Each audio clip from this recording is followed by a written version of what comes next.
I warned them to be careful. The Mossad will hunt us down one by one, officer by officer. That was Yasser Arafat. My name is Kevin, and this is History Goon.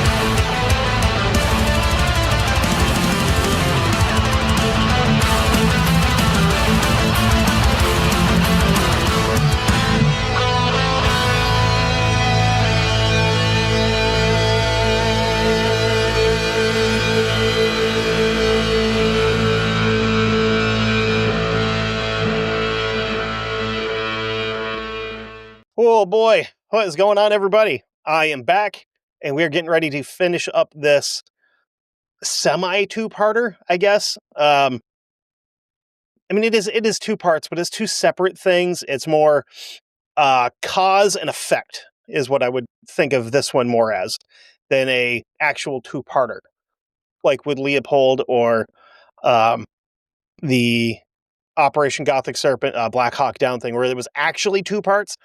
This is kind of one causing the other, but they're still related, you know. And I know I usually start the episode off with a quote, which I did, but I also have one that I want to read from the opposite side of this as well, because it's just as important. So here's another quote. Quote, "We're accused of having been guided by a desire for vengeance. That is nonsense. What we did was to concretely prevent in the future. We acted against those who thought they could continue to perpetrate acts of terror.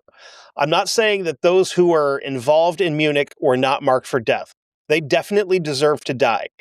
But we were not dealing with the past. We concentrated on the future." And that comes from Ziv Zamir, who is the Mossad chief at the time. Now, we're going to kind of jump right into this, right? So our previous episode ended on September 6, 1972. This one picks up much further in the future on September 12th of 1972. Israeli Prime Minister Golda Meir spoke to the Knesset, which is the Israeli parliament. She spoke of the events of Munich as a learning experience for the Israeli military and security forces. Israel's first response to the terrorist attack at the Olympics was to retaliate with extreme prejudice. That might be a spoiler alert. Anyway, they carried out a series of precision airstrikes against any target they suspected of being terrorist training camps from southern Lebanon to northern Jordan and western Syria.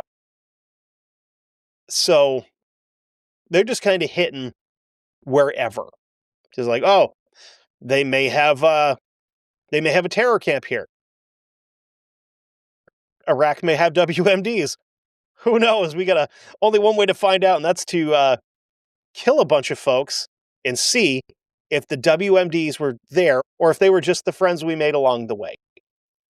The Arab nations had a very strong use of propaganda to justify attacks, but they could not deny that the targets were legitimate. So we're bombing targets discriminately, not indiscriminately, because we're making sure, kinda, that they're actual targets. Yeah. These initial attacks began almost immediately after the conclusion of the events in Munich. The bombings began September 9th and lasted for 24 straight hours. When it comes to revenge and vengeance, Israel's pretty quick to dish, as we've seen in modern times. They're pretty quick to dish. Again, a little heavy-handed at times, you know, like with the rocketing hospitals and schools and just, you know, civilian centers, but as Americans, who are we to judge that? We do, however, pay for both sides of that war. In case you were curious, the aggression that Israel showed in these counterattacks was shocking, not only to like the surrounding Arab states, the terrorist groups that they're bombing, but also shocking to the international community.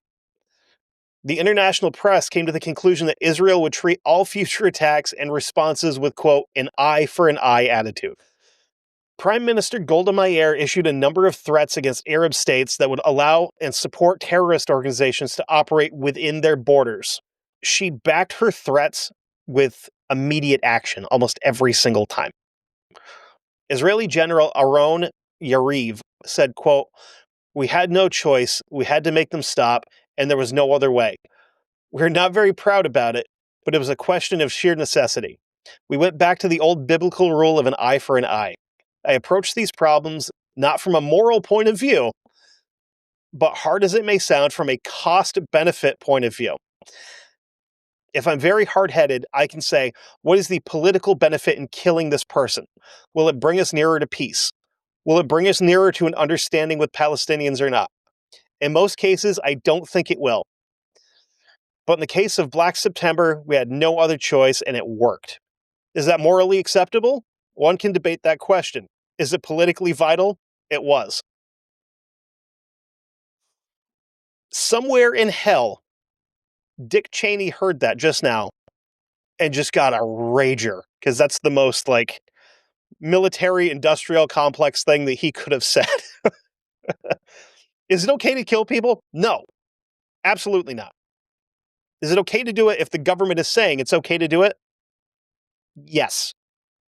Does it matter who they are? No. Is it going to help us get any closer to peace? Probably not. Are we going to do it anyway? Yeah, you bet your ass we are. Oh boy. The Israeli bombing campaign became the beginning of what would be called Operation Wrath of God. Alongside Wrath of God, Prime Minister Mayer formed a top-secret counter-terrorist organization called Committee X. You can't make this stuff up. It's cartoonish. It's like a cartoonish level of like, oh, it's a secret organization. What are we going to call ourselves? Can't be the Justice League, because that won't work.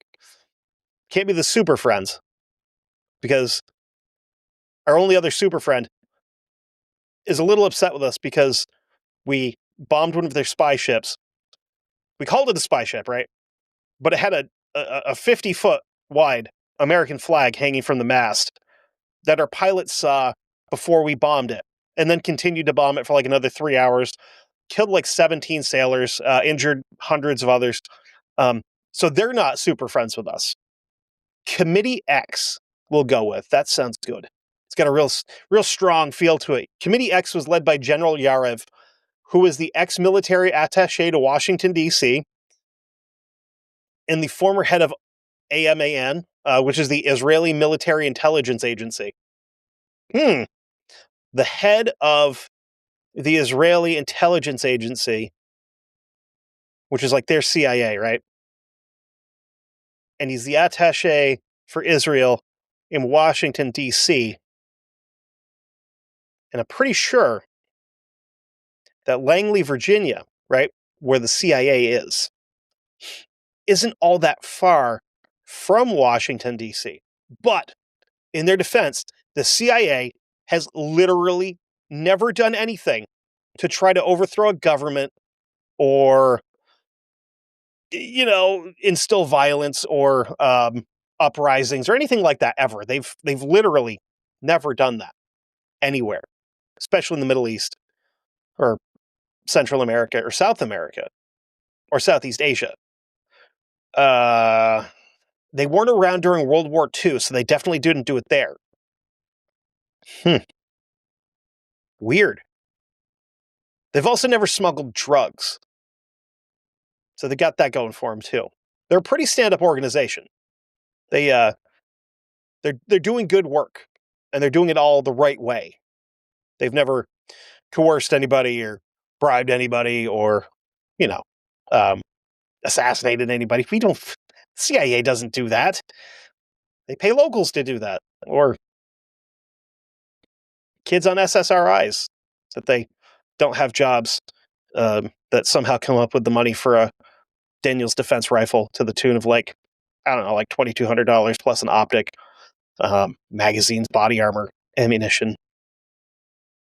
They've also never had agents that they brought here from other countries go rogue and then shoot 2 National Guardsmen and kill one of them in the last, 8 days as of recording time.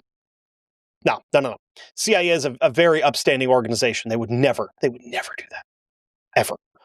Anyway, Committee X was basically a closed organization Committee X was basically a closed organization where they would go over the intel that they gathered on individuals and groups and pass judgment on if these people were allowed to live or die. I'm never going to be able to fly in an airplane anywhere. It's okay. Anyway, the individuals and groups that were targeted were linked to either the PLO or more specifically to Black September.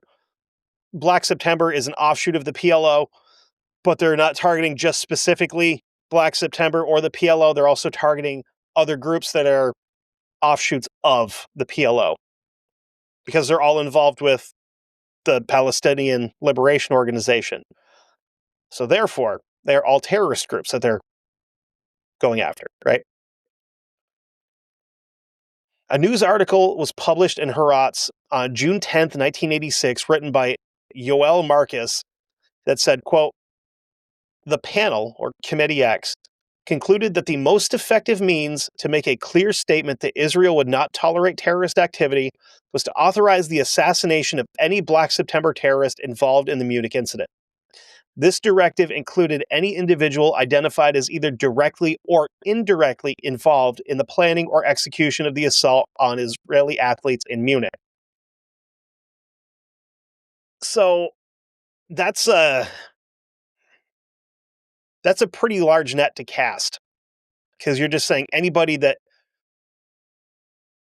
because at that point they may not be directly involved, but you could make a point to go, well, so and so is the ex-girlfriend of one of these shooters, or so and so is the mother of one of these assassins, one of these terrorists. So maybe we scoop mom up and we just waterboard the piss out of her because she's connected to it. Indirectly, of course, but she's connected to it. Committee X ordered Mossad to carry out their directives, and they were very clear. Any and all Black September operatives that Mossad came into contact with were to be killed or captured and prosecuted. I'm kidding about that second part.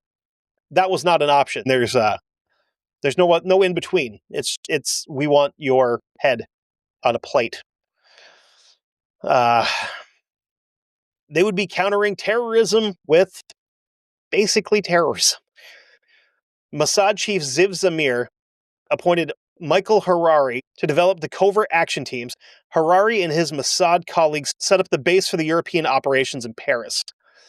As the Paris field office was kind of being set up, another Israeli group got wind of 3 Black September operatives in Beirut, Lebanon in April of 1973.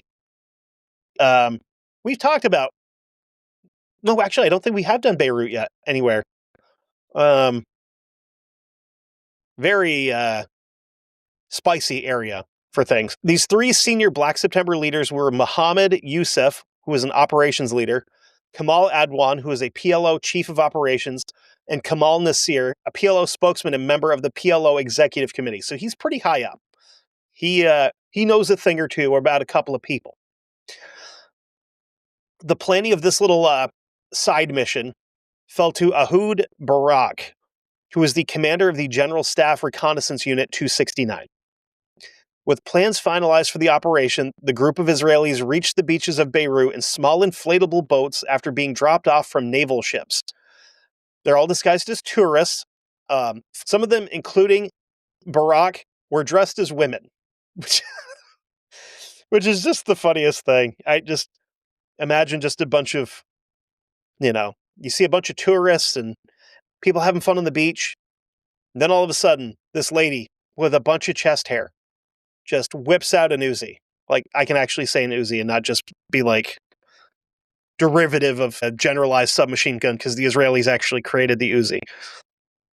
It's my autism's kicking in. And this woman with just a ton of chest hair just whips an Uzi out from under her bikini top and just starts hosing people down on the beach. The agents hit the beach and made their way to 3 waiting cars, and from there they were driven to the targets. When they arrived at the target locations, 2 members of the team stood watch outside the buildings, which were opposite each other on the street. The remaining commandos entered the buildings, blew the doors out, and gunned down the Black September members. All three were killed alongside Yusuf's wife because collateral damage is a thing, but also the whole loosely associated with thing is a thing. As the assault team was trying to make their way back to the street level team, they got into a shootout with local police and PLO backup teams. And again, collateral damage. 2 Lebanese police officers were killed. The Israelis got back to their vehicle and made their way back to the beach. As this was taking place, 14 paratroopers from the same unit were involved in an intense firefight with militants from the PFLP, which is also in Beirut. The Israelis killed dozens of PFLP fighters, but they got bogged down in kind of like in the numbers game, and they needed to be extracted by helicopter. Another group from the unit was dealing with Fatah's explosive shop and the PLO's main vehicle workshop in Sidon. All Israeli operations are carried out in Lebanon that day were completely successful. I didn't see anything saying that they lost anybody or anybody was even wounded. So these guys went in there, just faced these guys and left, basically. After these smaller operations had been deemed successful, Operation Wrath of God was rolled out in full.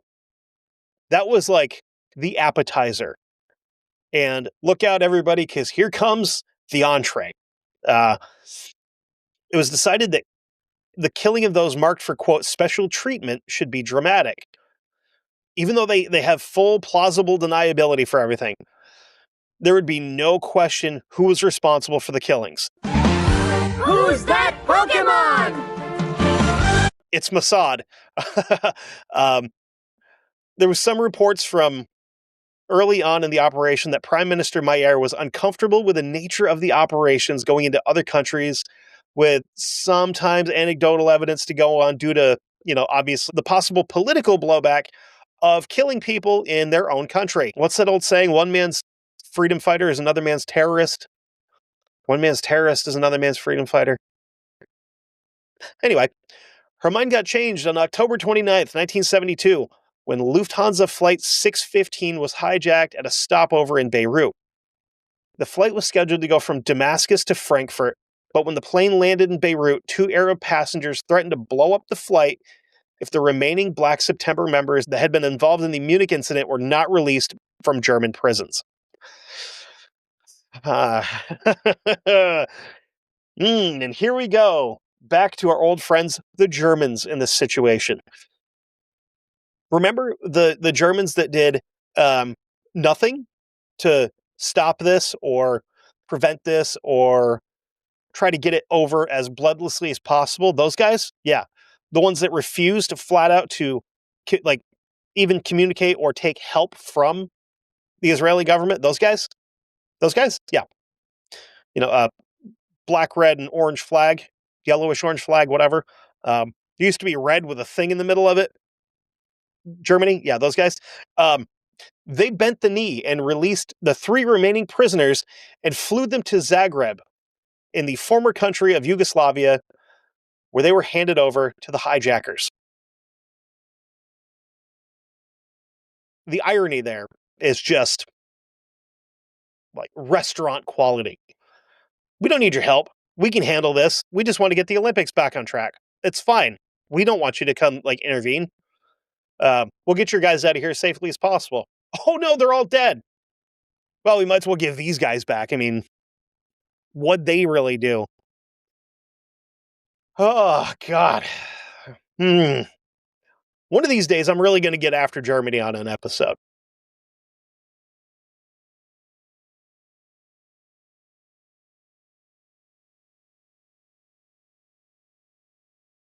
And I'm going to shit all over them. After the plane was refueled, it flew to Tripoli, where the exchange of prisoners for hostages was made. Unfortunately, a couple years after the whole Shores of Tripoli thing was added to the Marine Corps song. Because if those guys had been there, they would have just been cran drunk and looking for a fight, and they would have beat the hell out of these guys. It would have been great. The Arab world was thrilled with this, and the former prisoners would be allowed to live in Libya under the protection of Muammar Gaddafi, who's also the guy that owned and funded and supported the training camps where they undertook all their training. Weird how that works, right? Germans were happy with the transfer of prisoners for hostages. The Israelis, on the other hand, ooh, they're not impressed with this. So that being said, any issues of morality with Operation Wrath of God that Golda Meir was having, those went out the window. She's now like, fair game. We've been screwed yet again by these guys. So now they're all going to die. We don't care anymore. With a newfound urge for justice and vengeance, the three survivors from the Munich attack, Jamal and Adnan Al-Ghishi and Mohammed Safadi, found themselves right up at the tippity top of Community X's list. Is oh man, anybody in my age bracket will remember the old show America's Most Wanted. Israel's Most Wanted would be a little bit different, because we're like, hey, any information you can give that will lead to the arrest and capture of these men will result in a $50,000 reward from the FBI. Whereas Israel's Most Wanted would be like, any information that will lead to the, we don't want to say capture, any information that will lead to these men will result in, let's not worry about that. The general consensus is that Adnan Al-Ghishi and Mohammed Safadi were both assassinated by Mossad. Weird how that works. There is some speculation that Adnan died of heart failure in Dubai sometime between 1978 and 1979. ADD break. I got a thing.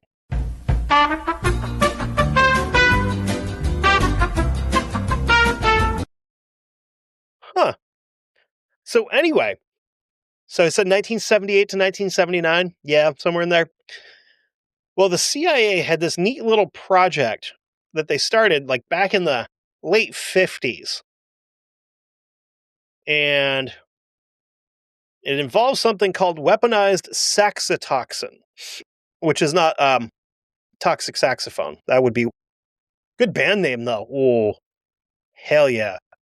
If I had any musical talent. Anyway, so they created this neat little thing that would be colloquially known as the heart attack gun.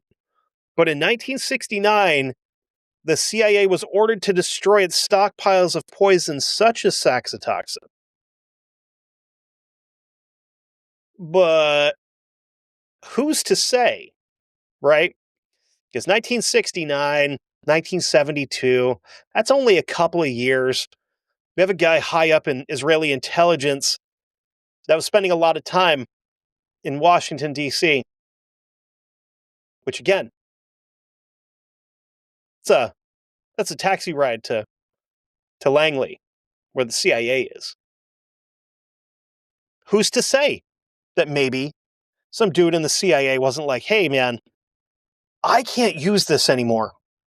It'd be a shame if it fell into your briefcase and went home with you, you know? Call it a Christmas Hanukkah present.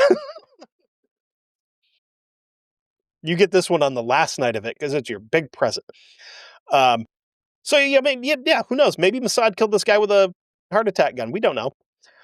So there's another report that suggests that Safadi may have actually been killed in a completely unrelated assassination conducted by Christian members of the Phalangelist, which I mini ADD break this one, are we'll go right from the encyclopedia. Okay. Phalangelists are members of the Lebanese Phalanges Party. The Phalangelist Party was founded in blah, blah, blah. It's what they've referred to as a unionist group, which is a group of like Muslims and Christians coming together to maybe or maybe not address another religious group that's in the general area that we may or may not be talking about. But this assassination was in like the early 1980s.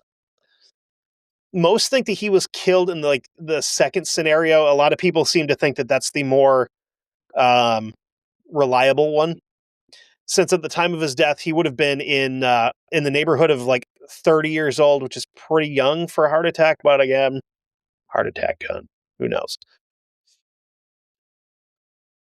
There's also a documentary released in 2000 called One Day in September that led to the first scenario of the two being that he was killed by Mossad. The whole thing kind of revolves around that fact.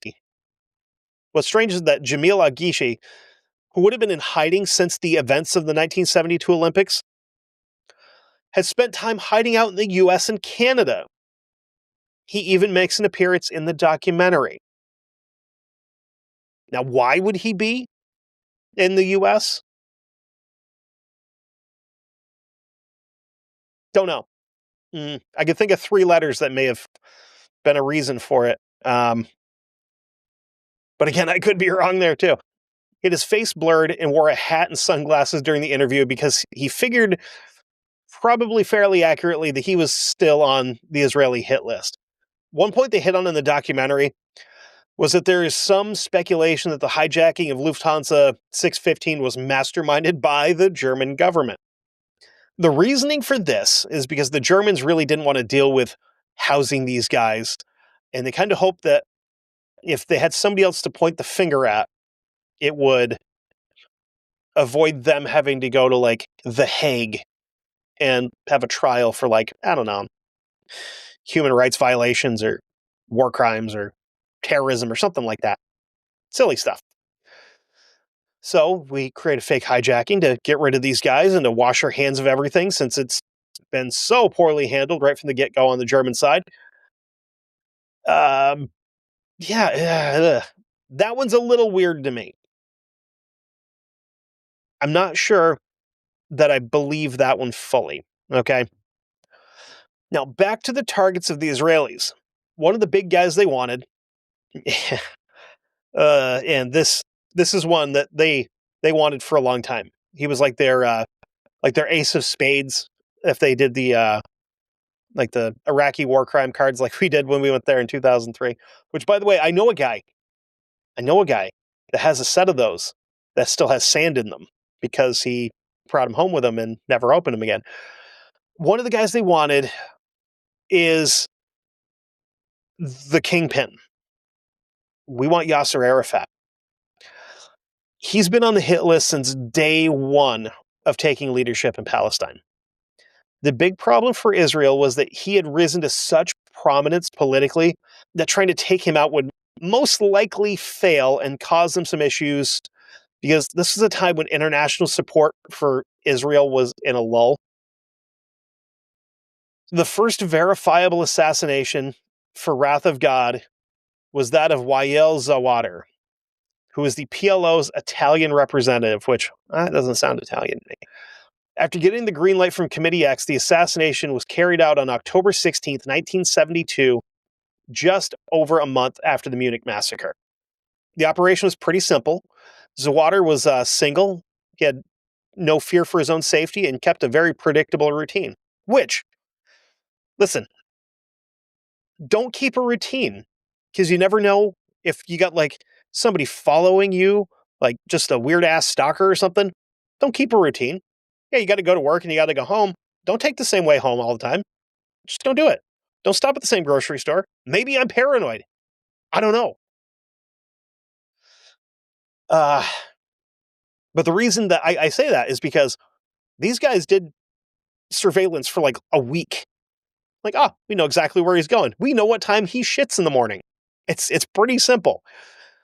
So he's ambushed after exiting the elevator into the lobby of the hotel he's staying in. He shot 11 times with suppressed Beretta 22 pistols. Which, man, that had to have been 2 shooters. Because there's no way that you're getting 11 reliable shots out of a suppressed 22. Because I love my 22s. They're fun. It's not the most reliable round, especially if you've had them for like, I don't know, a couple of years. A lot of them don't go off sometimes. But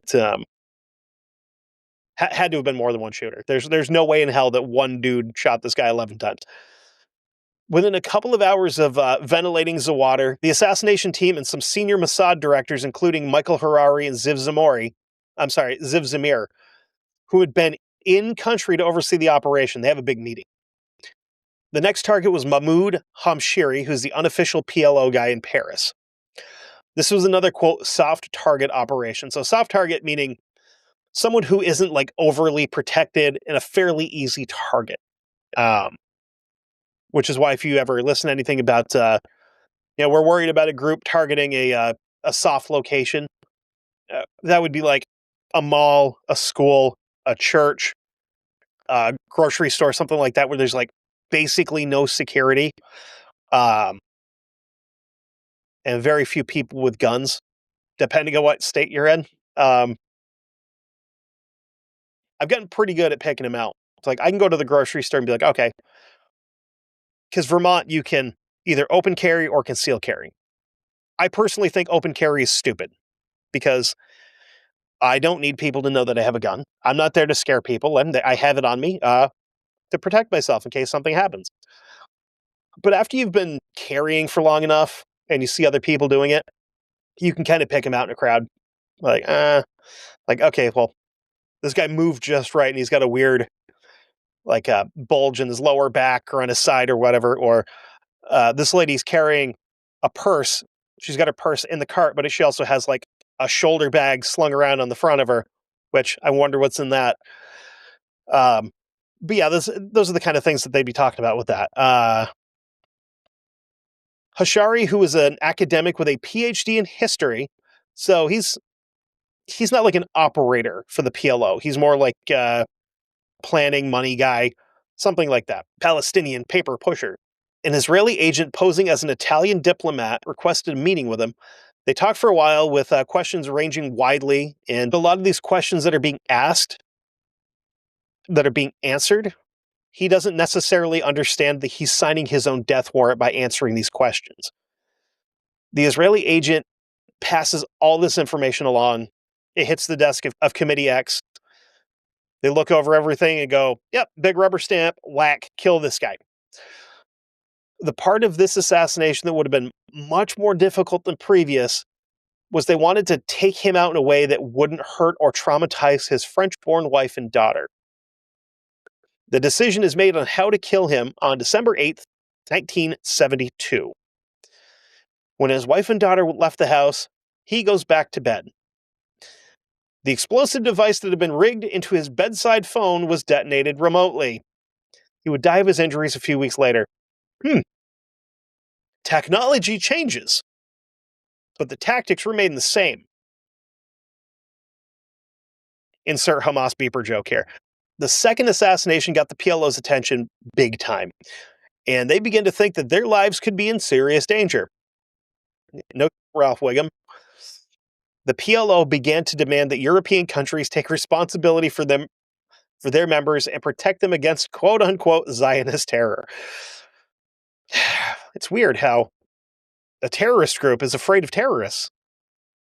The Israelis didn't deny or take responsibility for the attack, but there wasn't really much denying who is behind all these killings. The Israelis weren't super direct in all of these assassination attempts of PLO members.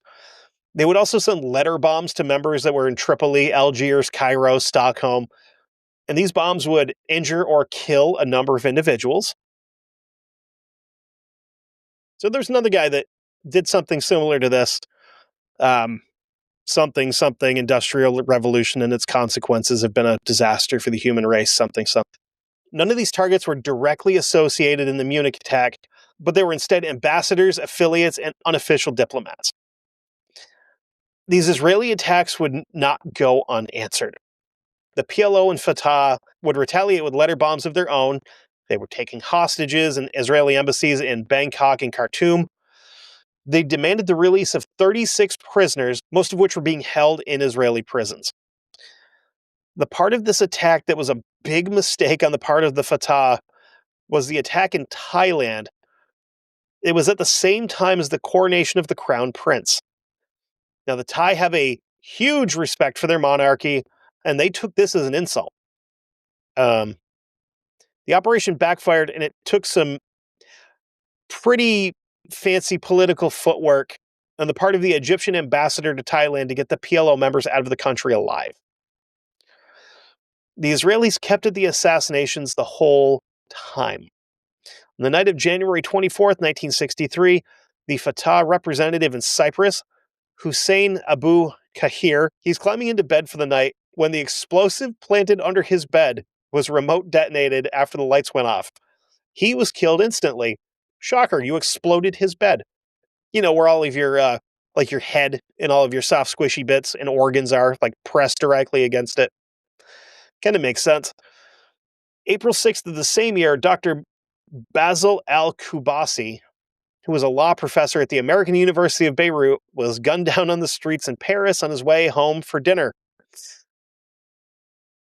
I should have grabbed the falafel on the way.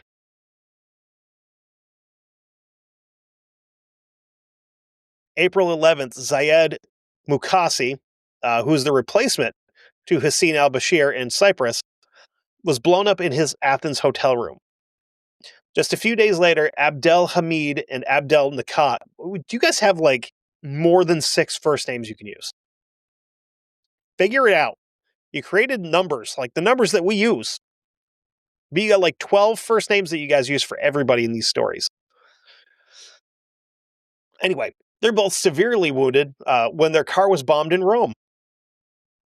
On June 28th, Mohamed Boudaya, who's the director of operations for Black September in France, was killed when he sat into his own driver's seat. His weight triggered the pressure-activated bomb that was packed with nuts and bolts that had been planted under the seat. 1972. What was Joe Barbosa doing at that point? Was that him? No. So the Israelis, they did bungle one of these pretty badly. They had undercover agents in Lillehammer, Norway to take out Ali Hassan Salame. Not Salami, it's M-E-H. Salami would be funnier, though. Who's the head of Force 17 and a field operative for Black September. Force 17 was like Fatah Special Forces. Salami was one of the primary targets of Operation Wrath of God. He was known to be really outgoing and fond of the ladies. He's also a master of disguise. So how do we know we got the right guy? Maybe he master of disguised someone to look like him. Was he a turtle? We don't know. He'd been able to evade Mossad a few times. A team of 15 Mossad agents were now assigned to ID and kill him. So, onesie twosies, he's pretty good. He can hold his own, sneak away, hide in a cardboard box or something. Now we're sending a full-on death squad after him. The 2 big dogs that Mossad and Ziv Zamir and Michael Harari had designated as primary targets were now in town for this operation on July 21st, 1973. The agents believed he was working as a waiter, but they could not really confirm his identity. But they did tail a Palestinian courier thinking he would meet up with Salami eventually. The agents made contact with a man that resembled Salami at a swimming pool. After a short amount of work, they decided, this is our guy. This poor bastard, Ahmad Bouchiki, was followed for a few days. One night, while headed home from the movies with his wife, the 2 were caught by a car full of Israeli agents. Ahmad was gunned down in front of his wife, within sight of their home. Realizing that they'd got the wrong guy, the agents tried to flee the country, but were caught and put on trial for the murder. Because it's not an assassination at this point, it's a murder. Because you killed the wrong guy. Because you didn't do the correct amount of homework to confirm that you have the right guy. You had someone that looked like him, so you killed him instead. They got fairly light sentences and they were returned to Israel in 1975. They did eventually get their guy. January 22nd, 1979, he was blown up by a remote-controlled car bomb in Beirut. The explosion killed him, 4 of his bodyguards, and 4 civilians. It also injured an additional 18 bystanders. So, not bad work, right? Pretty smooth operation. Well done. So this completely FUBAR operation in Lillehammer compromised Mossad agents across Europe. One of the agents that had been detained was reportedly was reportedly extremely claustrophobic. In exchange for a larger cell, he gave up specifics like names of other agents and details of the mission. Well done, James Bond. The cell's a little small. I'll tell you everything you want to know if I can get like a double. One of the other agents, when he was arrested, had a key on him that fit an Israeli safe house in Paris. When the French police got the key, they found piles and piles of intelligence on Mossad's French and European operations, including safe house locations, phone numbers, and agent information. This forced Mossad to recall all their agents that had been exposed, and they had to abandon all of their safe houses, change phone numbers, and redo operational methods. The Israelis never took responsibility for the death of Buchiki, the guy that they killed in front of his wife not far from his house. But they did eventually pay out compensation to his widow. We didn't do it. Here's a shoebox full of cash. Just as a gift. No hard feelings. In 1990, the Norwegians reopened the case, and in 1998, they issued a global warrant for operational leader of Mossad, Michael Harari. He escaped arrest, and the case was closed the following year. Now, did he escape arrest, or were strings pulled, is the other question. It turns out they did assassinate another person directly linked to the Munich massacre in 1992. That man was Atef Baseo. And this would be the final target of Operation Wrath of God, which most people consider to be the most successful manhunt in history. I don't know. The Jews that hunted down Nazis after World War II, like the ones that went to South America and watched Joseph Mengele drown in a bathtub, or, any of those other war criminals that got away, that they killed, I would say I was probably a little bit more successful. So there's really no debate that the events of the Munich Olympics in 1972 marked a huge milestone in national and international preparedness for acts of terrorism. Operation Wrath of God would be the direct lead to Operation Thunderbolt, which was the rescue of Israeli hostages in Uganda, Operation Nimrod, which we've already talked about, the Iran embassy siege in 1980 in London, and the much less successful Moscow theater rescue in 2002, which we have to talk about that one at some point, because it's like Spetsnaz showed up and they're like, okay, we have 400 people inside, 10 are terrorists. We pump fentanyl gas into system. 410 body bag. All good. All of these owe their success to Operation Wrath of God in some way, shape, or form. The actions taken that one night in Munich would change the world in the war on terror. I hate that term. The war against terror for the rest of time. It drew a line in the sand that proved that sometimes the best and most effective option is to fight fire with fire. Yeah, so this one's a little bit shorter than normal, but I didn't want to try to shoehorn this all into one episode and have it be like 3 hours long, because nobody wants to listen to that. So instead, last week we got a terrorist attack, and this week we got a series of justifiable terrorist attacks.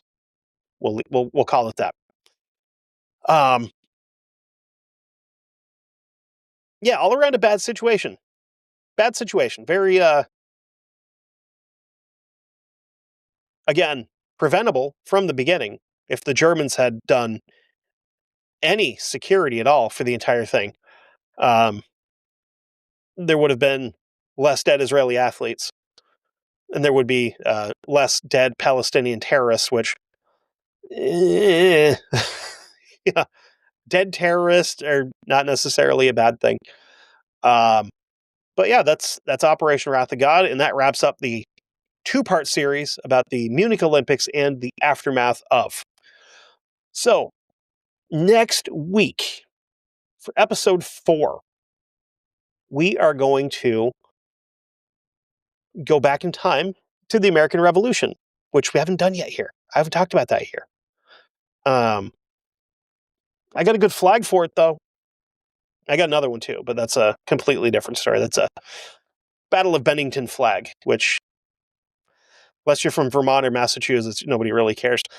Yeah, we're going to talk about possibly the angriest old man in the history of the country.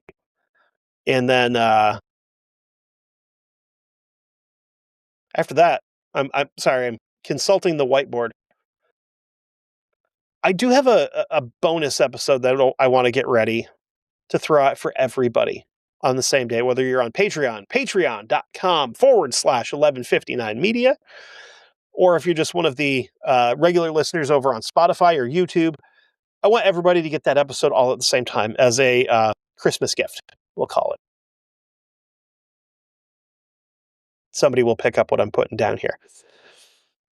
But we got a lot. I've got, as of last night, this is going to sound weird because this is the most prepared I've ever been for the podcast at all. As of last night, I have the first 10 episodes, including the ones that I've already released here. I have the first 10 episodes planned for this season, which coincidentally is how many spots I have on my whiteboard. Then after that, I have to start back over and do the next 10. But I have a good idea for at least 5 of those. And I've been talking to some folks. I'm going to have a few guests on this season, which I'm very excited for. It's going to be a lot of fun. A lot of good people that I'm either friends or family with, or have become friends with through podcasting. Which one of those things where I've always said, like on my old show, I said it a bunch. If you're listening to me and you have the idea, like just something like wriggling around in your head about wanting to start a show, if you reach out to me with like any kind of technical questions or stuff like that, I will help. That's just what I do. When I first started, I reached out to a bunch of people. Most of them were very helpful. The one show that doesn't exist anymore. Not my own doing. It was because they were terrible at what they did, and maybe or maybe didn't plagiarize other people. But that's besides the point. Anyway, yeah, I'm always willing to, even just, if you want to talk about something like that, if you have an idea and you're trying to like throw stuff around, hit me up. I can talk. I'm not a hard person to talk to. So anyway, with all that being said, again, we're in donation mode for my friend's dog rescue, which, like I said, a couple weeks ago, anything donated to my Ko-Fi up until January 1st, including the money that's already been donated, I'm going to donate all that to my friend's dog rescue, because it's nice to help people out. And I like dogs, and she's doing good work. Very selfless kind of thing. I don't know how you can take dogs in, rehabilitate them, get attached to them, and then not keep them. It would, I couldn't do it. I couldn't do it. But just want to try to help out a little bit, do some charitable stuff, not even as a tax write-off, just to be a good person. And I know you guys are good people, so I'm not going to beg you, but if you want to donate, it's Ko-Fi, ko-fi.com/History Goon Pod. Any little bit helps. It's all appreciated. And again, you can go over to patreon.com/1159media, where you get early access to History Goon. You get early access and backdoor access to shows such as Guestnicity, Never Daily with Sam and Chase, 911 calls with the operator. You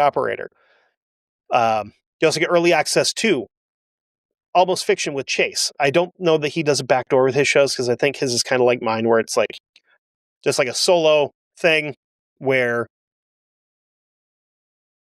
it's, it's, at least for me on my end, doing this live is not conducive because you guys would just hear me stumble and watch me like scratch my tongue on my teeth because I don't know. Every time I sit down to record, my mouth immediately goes dry and my tongue gets fat and itchy, and I don't know why.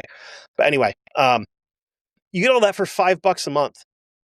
That's a pretty good deal. That's like a medium coffee at Dunkin' Donuts or Starbucks or wherever you get coffee. I'm a gas station coffee guy or a free coffee at work guy. But yeah, $5 a month gets you access to all of that. And absolutely very well worth it. So, we're all going to die someday. Go out and do some goon shit and leave a mark in the world. Maybe, again, not like this. Love you.